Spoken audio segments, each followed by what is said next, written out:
Hi. Today I want to talk about the 7 animes that completely changed my life. Um, I'm not a person who only watches anime or read manga or okay, they're not just anime, they're also manga and Japanese dramas. Like basically like Japanese pop culture that's like inspired by mangas. Like these shows are also made from mangas, but I'm not a person that only reads manga or watch anime. I also read drama from all over the world and read normal books too. Um, but when I was around high school time, like some of the anime or manga, I saw them when I was like in elementary school in like grade 4 or 5. But then like it made a really big impression on me. And then when I was in high school, I revisit them, and it really truly shaped a lot of my thinking style and how like and what I value, and I feel like it made me become a better person. The first one on the list is Slam Dunk.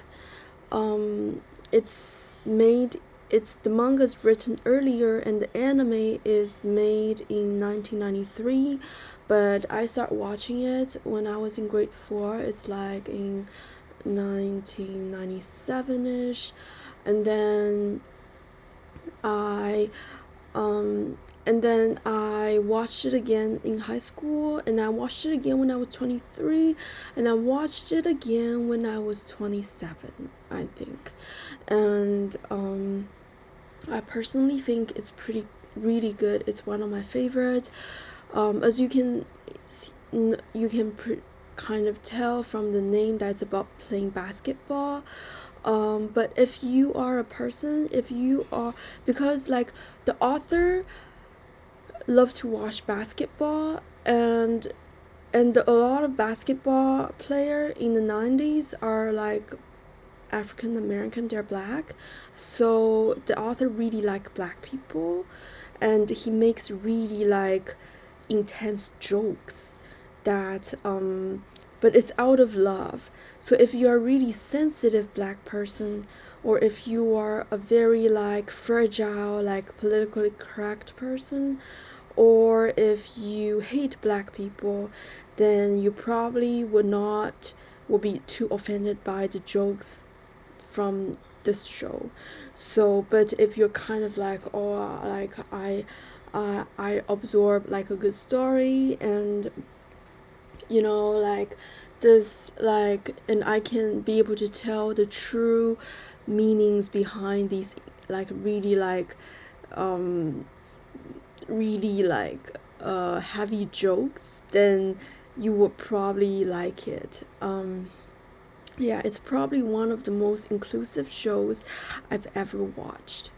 But then that one is about 100 episodes long. So if you want to watch something shorter, okay, these ones, like I did not say, oh, I want to recommend something shorter. They're actually like manga, anime, or Japanese drama that I really, really liked. I picked the 7 that I liked the most when I watched it, and it made a difference. And I'm just introducing it as like its characteristic. So, anyways, so the second one is like it's really short. It's only 12 episodes. It's called GTO.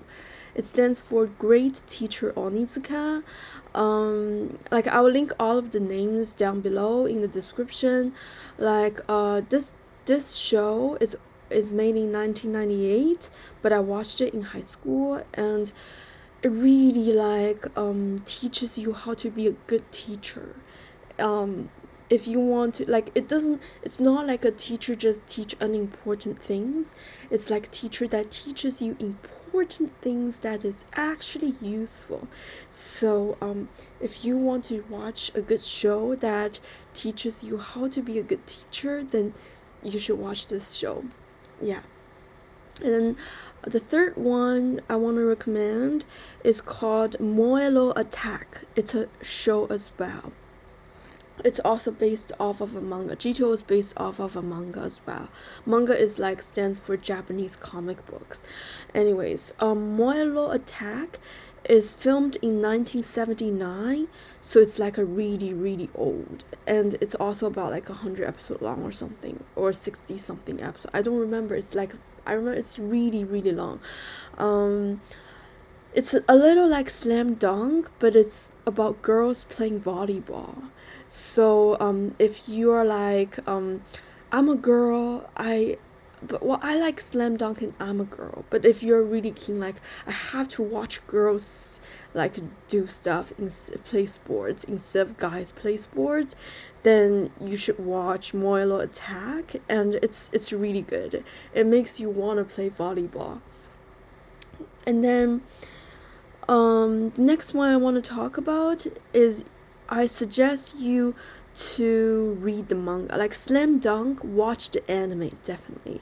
But the next one, which is called Hana Yori Dango, it's written in 1992 and it's a love story.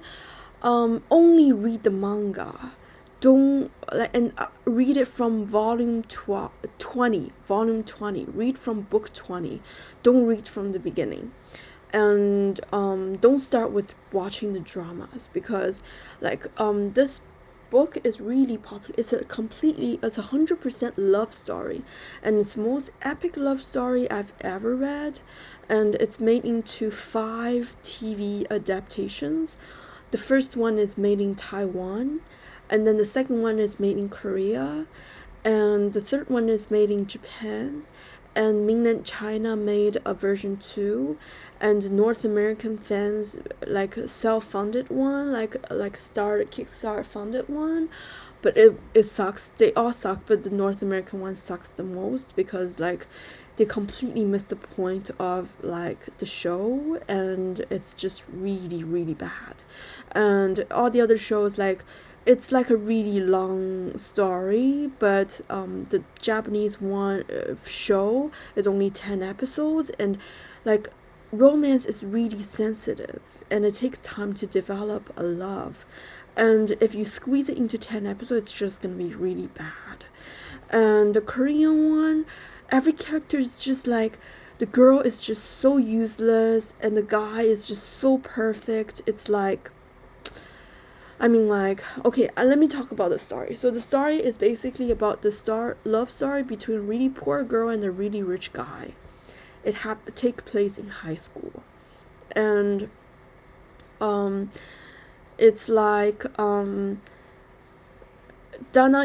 Yori Dango is kind of like a metaphor sort of thing. It's like talking about like you know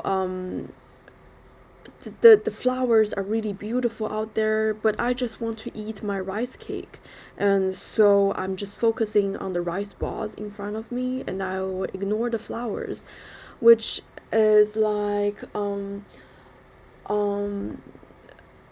so the story is like there's 4 really hot and rich and wealthy and like athletic like guys in high school, but there's this one poor girl who completely ignores it and don't care about it, and then one of the guys develop a love story with the girl.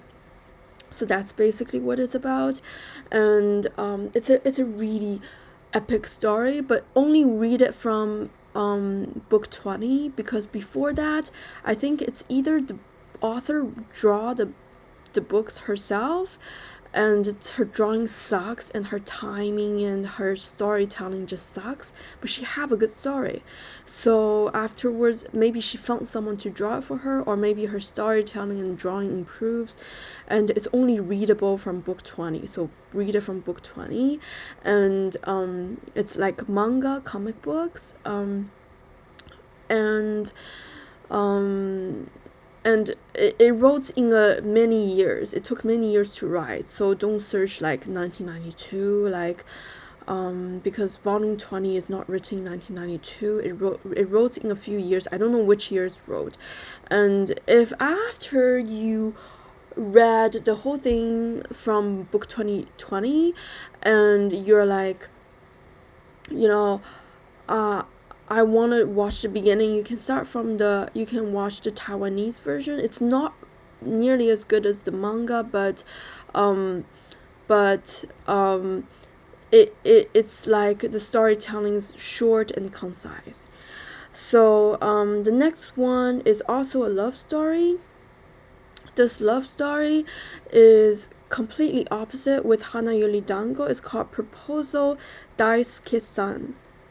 The Proposal Daisakusen, which is about a guy traveling time to where he is about to lose a girl, and he travel back time, and then he fixed the things that he does wrong from the help of an angel, and win back the girl's heart, trying to win back the girl's heart.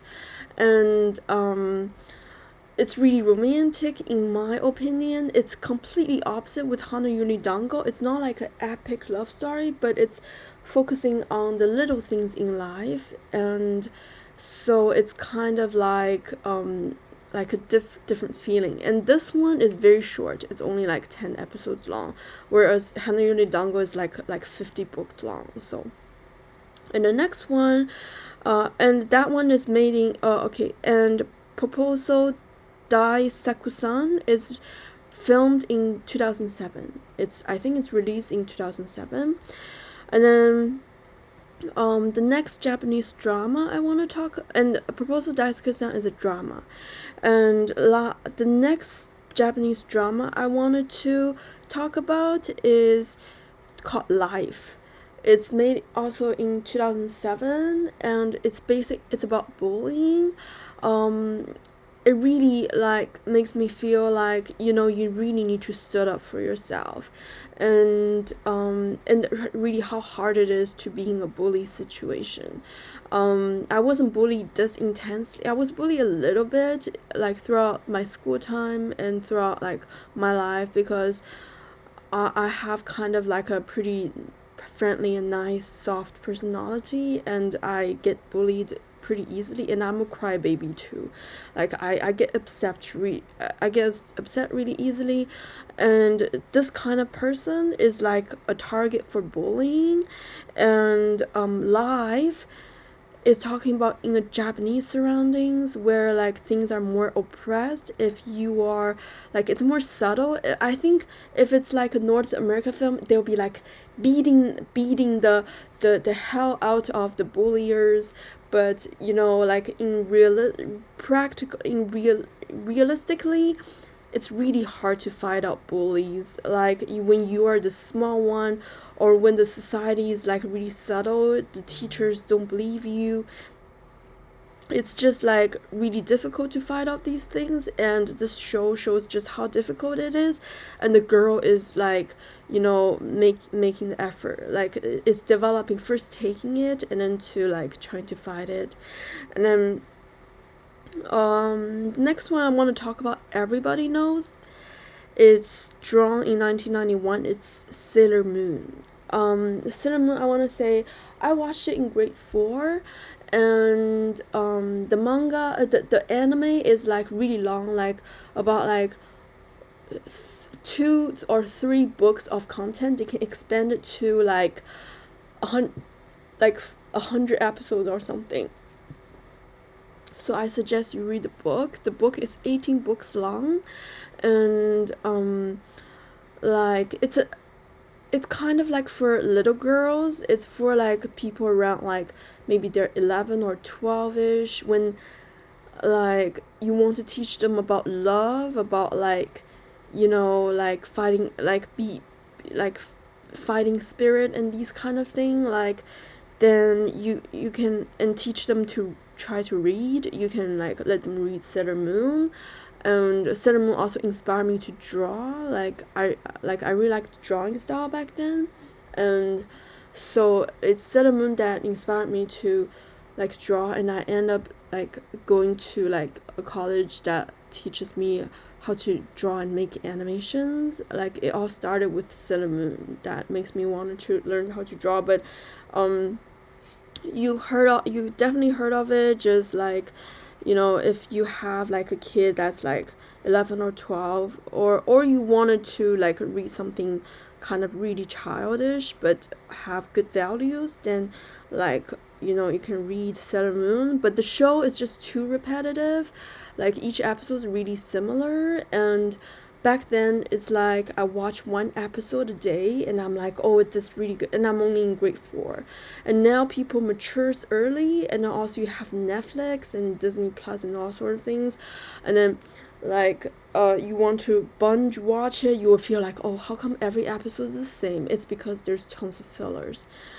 And then the last one I want to talk about, I don't know if I should recommend it, but I end up wanting to mention it because the version that I read is gone, I think. And they drew a new version, and there's tons of fillers. It's drawn by the person who drew Dragon Ball Z and Dragon Ball.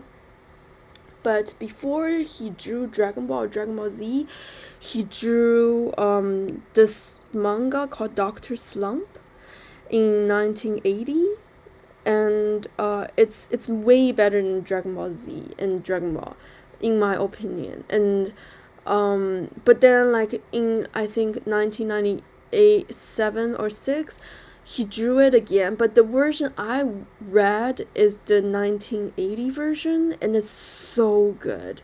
But the 19, like, especially for a grade 5, but the 1990 is like but then right now they only sell the 1997-96 version, which is with tons of fillers, because they feel this kind of imagination suits little kid, and they're trying to make the story like for kids. But back then, like, it's not like purposely targeting kids, but kids would really like it.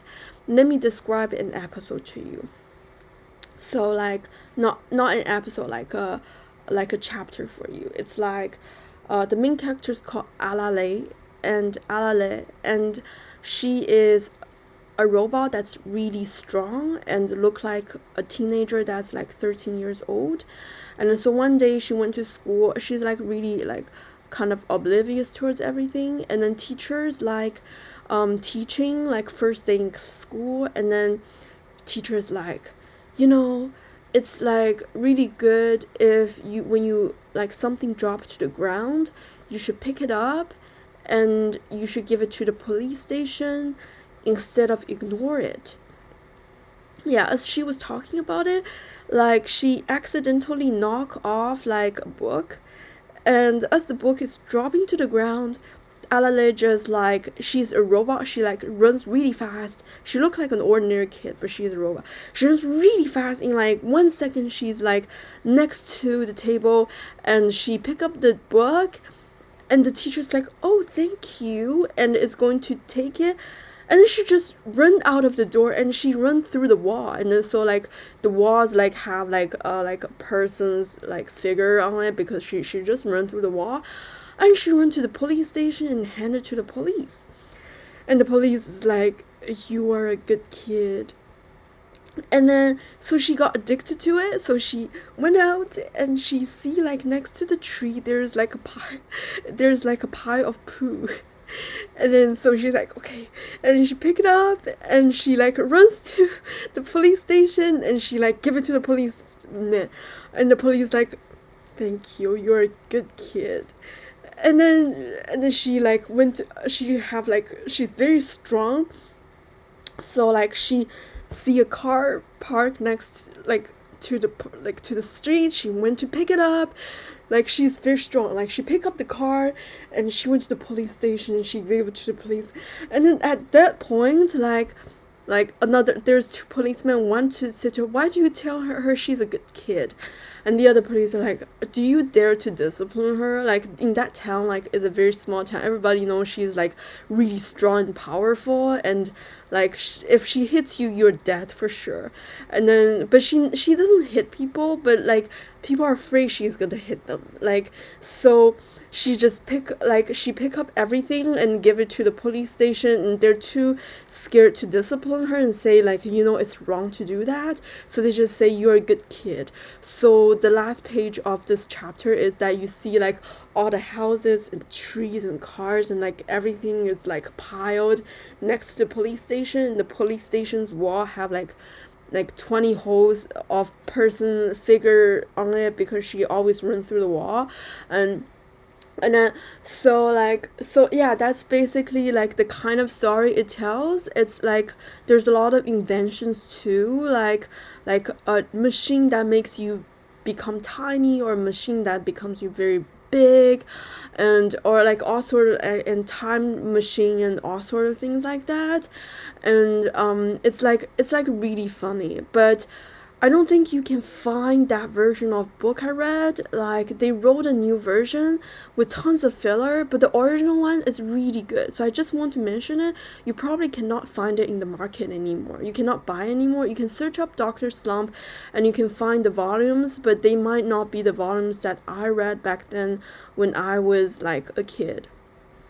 So that sums up of all of the manga and anime and Japanese drama that made a difference in my life.